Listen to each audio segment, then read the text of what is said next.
Na si ano. Si ano, wala na yun. Wala na. Yung si ano, si Katiki. Oh, wala. Hindi na yan.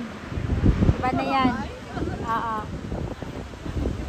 Nandoon si ano, si Sarah.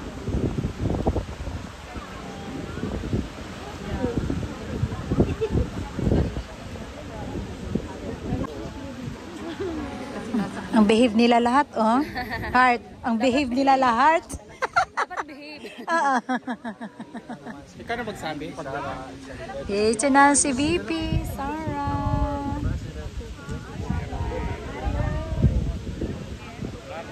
Ladies and gentlemen, our Aquila, the Vice President. The Republic of the Philippines. Hello, Vice. VP, microphone po muna. Ma'am, ang daming first-timers. Records first-timers ngayong araw. Anyway, VP, as usual, ang unang tanong is, kamusta po si Tatay Digong na namimiss na talaga ng mga Pilipino? Saglit lang, sir. Saglit lang. Sandali lang daw. Ma'am, guwapa ka ikaw. So pretty. Okay siya. He's in a good mood today. Mag-isa lang ako bumisita kasi gusto ko ng one-on-one sa kanya. And yun. So, ang discussion namin, binalitaan ko siya about sa autopsy report binalitaan ko siya about sa mga missing sa bunga sabi. And then sinabihan ko siya na there is an attempt to link to the missing sa Bungeros case. So sabi niya that is preposterous. Yeah. That is preposterous. Tapos napag-usapan namin, nagsabi na naman siya ulit na huwag na bumisita sa kanya because it's taking toll on burden sa finances ng family home. And then I told him na okay lang, wala namang problema sa akin. And then mas mahaba yung discussion namin about pro-cremation and anti-cremation. So, sino ba ang pro-cremation dito? Dami! Anti-cremation. Parang equal. Ma'am, meron pang isa, ma'am. Ma'am, yung i-donate yung bikes. Ako, i-donate ko. Nag-apply kasi ako din. Ako din. Oo. Donate for study. Udod sa driver's license ko, nag-organ donation ako. Naglagay ako doon ng check sa driver's license ko. Pero ako kasi gusto ko ilibing yung aking katawan sa ilalim ng lupa. Pero merong iba na ang preference nila isunugin yung katawan. So ang tagal ng discussion namin kanina kasi umabot na kami sa legal. Sabi ko, once you're dead, sabi ko, ang next of kin na ang may-ari ng katawan mo. Decision, yes. Sabi ko kaya nga may mga instances na ang first family at second family nag-aaway sa bangkay diba? Kung sino man yung namatay. And then umabot na kami sa bilangan ng spaces para sa ashes doon sa mausoleo. Sa urn. Spaces para sa urn doon sa mausoleo. So ang tagal ng discussion namin. Sabi ko bad feng shui yan na yung cremation. Sabi ko that's bad feng shui. And then sabi niya, ano? Sabi ko feng shui. Sabi niya feng shui na. Sabi niya, lahat ng naga-pungsoy namamatay na. Pero ma'am, gusto niya magpalitin dito. No, gusto niya magpa-cremate. Pero dito. Kung saan man siya mamatay, sabi niya, gusto niya magpa-cremate. So, noong last time kasi na napag-usapan namin, naputol yung discussion namin about, kasi may iba kaming kasama, may iba akong kasama pag-bisita. So, naputol yung discussion kung pro and anti-cremation. So kanina medyo mahaba talaga yung discussion namin about cremation. ang ending, sabi ko, so, pagpatay na ang tao, di ba, hindi na niya alam kung ano mangyayari sa katawan niya. And by law, yung katawan na yan ay property na yan ang next of kin. Sabi niya, unang-una, hindi property ang katawan ko, sabi niya. Hindi property ko, nga hindi naman. mo man. Sabi niya, hindi to property ni mo man ang katawan ko. At sabi niya, sundin daw yung sacred wishes niya. Last Yeah. wishes niya kasi sacred daw yun sa tao kung ano yung last wishes. Yeah. So Ganun sinabihan ko siya, ma'am, sabi ko, sige, yung eldest na lang namin na kapatid ang pagawain mo kasi hindi ko talaga gagawain na sunugin niya ang katawan mo kasi bad feng shui. Hindi rin masusunog. Ay, susunugin talaga yan kasi wala siyang will. Meron siyang testament dahil nandoon. Hindi susunugin. Susundin siya. O susundin, sino yung mga anak. Kailangan meron siyang will. Ganun yung nangyari sa asawa ko. Yeah, kailangan kung meron. Meron na ako, wala. Susundin talaga. But no, hindi. It's a hero for us. Well, as a former president, yes. Libingan naman ba yan? Entitled to be Pero ayaw niya kasi ng mga ganun, ma'am. Ang gusto lang niya is paano i-dispose yung katawan niya. Balik pag next time tanungin ko sa kanya, ano bang bakit ayaw niya sa ilalim ng lupa? Nakot sa bulate. Or baka ganun, no? Pero ma'am, biblical yung ililibing, hindi yung susunugin. State in the Bible na tayo ay ililibing, hindi tayo susunugin. Biblical yun. Ay, sakit yan. Nasa kanila. Tsaka sa custom nililibing talaga yung katawan, diba? Kaya ang sabi niya,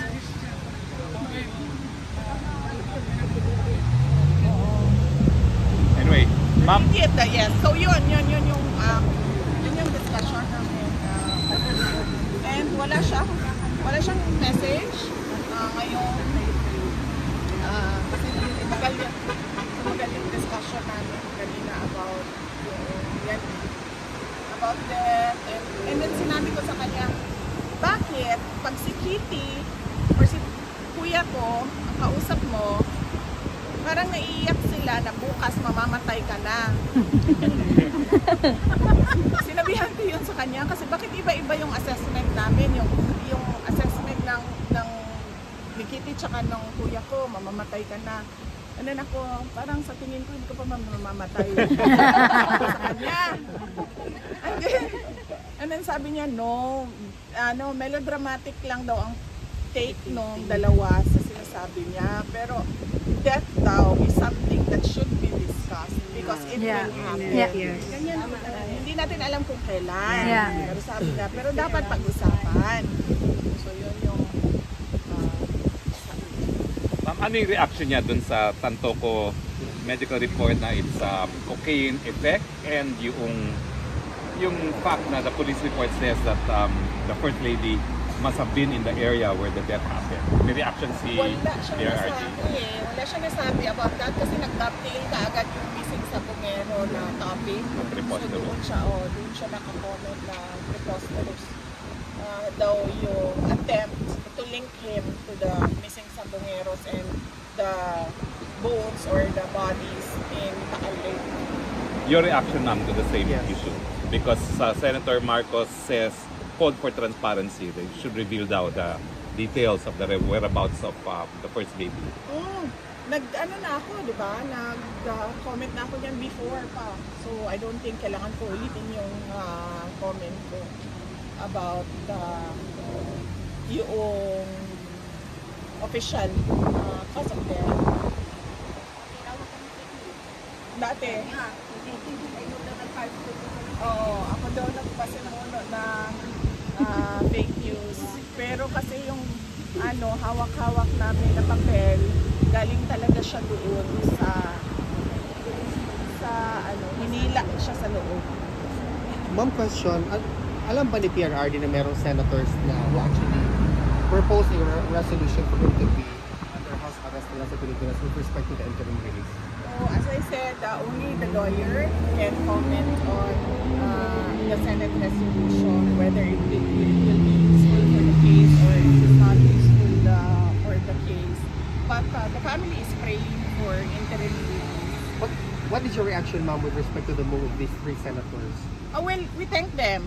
We thank them for their concern for President Duterte, and we thank them for supporting the move for application for interim release of former President Duterte. So we are grateful to the senators for expressing.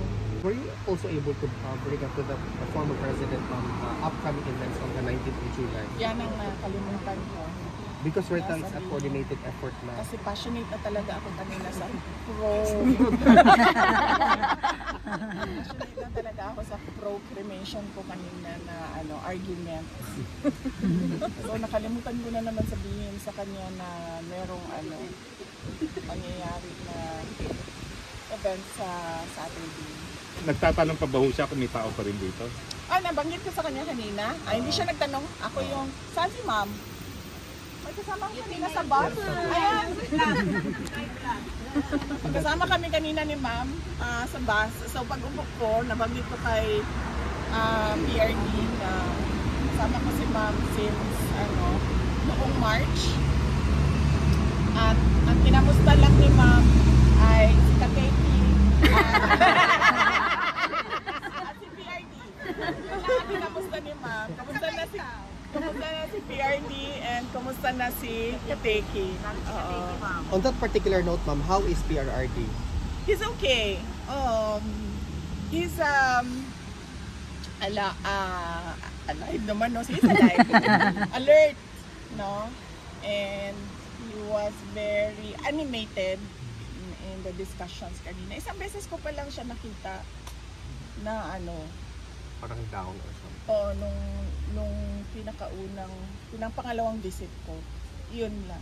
All the rest, Will this be your last visit on this trip or meron pang susunod na visit po before you go? Meron pa. Meron pa Okay. akong mga pagbisita. Pero for this week, ibang relative bibisita. This is your last visit for this week, ma'am? For this week, this will be my last visit. For the other days of this week, ibang relative ang bibisita. Ang visit, Monday, Tuesday, Wednesday, walang Thursday, and then Friday. So next week, Monday, Tuesday ako. Kumusta ka na, Inday? I'm okay, ma'am. Wala man akong problema. Nababalanse ko naman lahat ng mga kailangan kong gawin sa pamilya, dito sa trabaho ko sa Office of the Vice President at sa pag-asikaso dito kay dating Pangulong Rodrigo Duterte. At nagpapasalamat ako sa inyo lahat sa pagpapakita ninyo ng pagmamahal at suporta. Hindi madali ang pumunta dito sa Hague, alam ko yon dahil ginagawa ko din yon. Pero nandito pa rin kayo, nagbabiyahe kayo. From the UK. Nakikipag-usap, dialogo sa kanilang counterpart doon sa US government.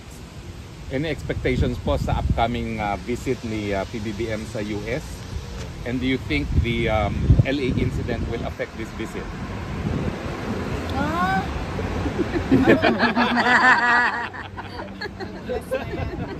Hopeless na yan. Wala na yan. Yes. Nag-move on na ako. Yes, ma'am.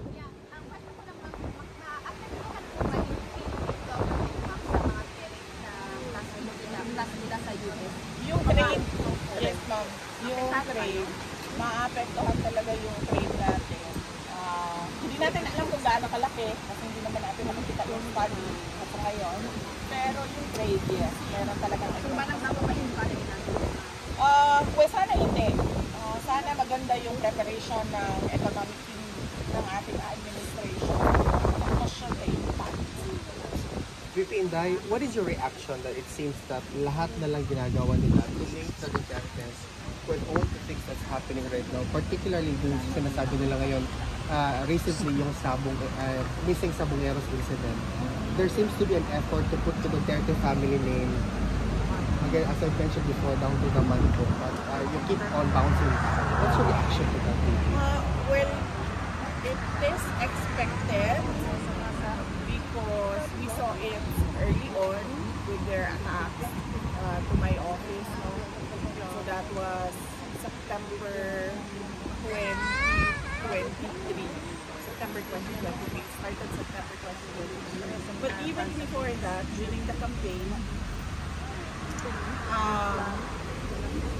meron ng mga nagsasabi na nakakarinig sila sa loob na hindi maganda yung sinasabi doon sa grupo nila. Hindi ko na lang pakalanan kung sino yung mga personalities doon. Pero naririnig namin. Nare-report sa amin kung ano sinasabi doon sa loob. At hindi ko naman kasi pinansin yun dahil naisip ko na sino lang ba ako? Yung Vice President lang naman yung posisyon ko. President naman yung opisina nila. So sila talaga yung decision maker. Kasi technically, ang Vice President ay isang spare tire. Diba? So hindi ko inisip na aabot siya sa punto na maaapektuhan. At pati yung pagtatrabaho ko ay pilit nila para i-clip yung wings ng Office of the Vice President to help our countrymen. So, yun ang hindi ko in-expect. Last question. Hindi ko rin in-expect na aabot sa ganito yung bayan natin na wala nang nangyayari. As I said before, na it seems that we're on a road to perdition, and right now, I think it's hopeless. I don't see any road going back to that road where there was unity and continuity of the legacies of the President. Thank you, VP. Actually, ma'am, we talked about this before. About lang sa mga pictures, ma'am, kasi ang daming mga hindi. About sa picture ni Tatay dito, palabas niya. Bakit ano lang po, ma'am? Ito ba yung photo? Meron akong nakita na photo na nasa hospital bed siya. Mukhang nasa hospital bed siya. At meron siyang hospital bracelet, no? Naka-name tag sa hospital. Hindi totoo yung photo na yon at walang photo na lumalabas galing sa loob. But hindi din siya mahina si dating Pangulong Rodrigo Duterte. So, yun. Wala siyang Ma'am, aside from the photo mo, meron po pa kasi yung isang photo na parang AI lang po siya. Ito ko sana ipakita ko lang doon sa camera.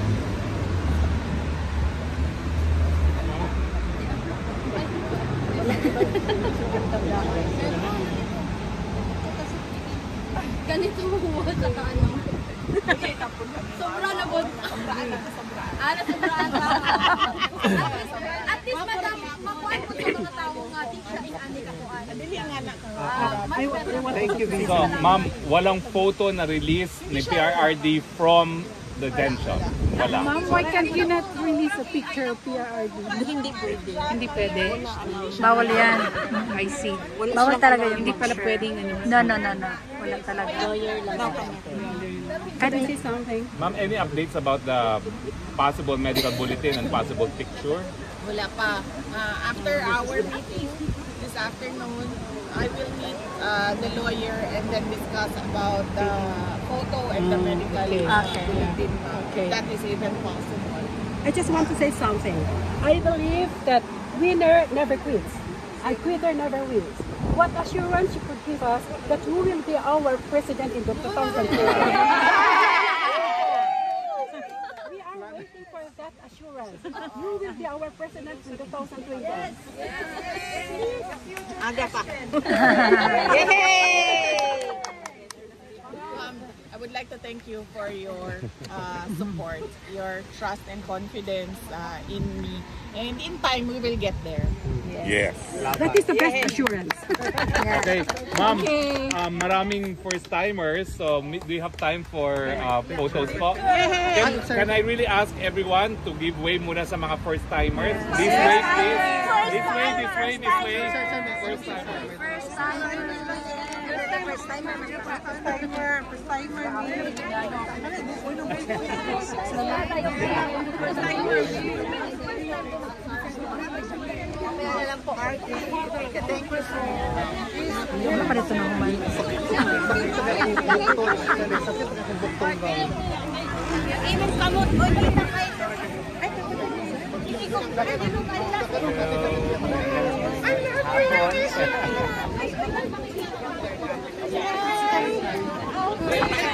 Wala na po.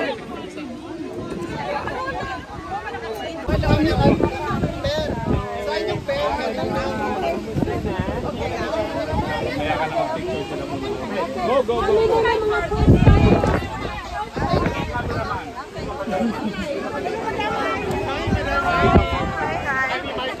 Hello, madam. So, naa si Amy Marcos. So, naa si Amy. So, kuan kaning surprise.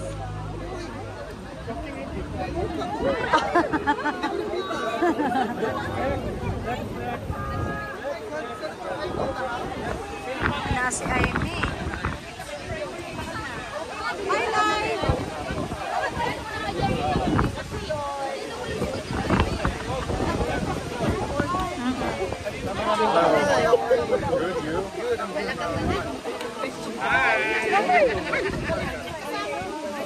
One, two, three, go. Ice cream.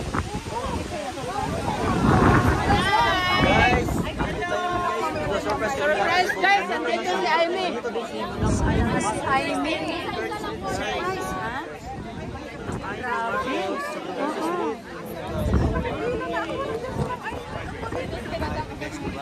Na-surprise kami sa pagdating. Kapagdating ni Ma'am Amy, surprise lahat.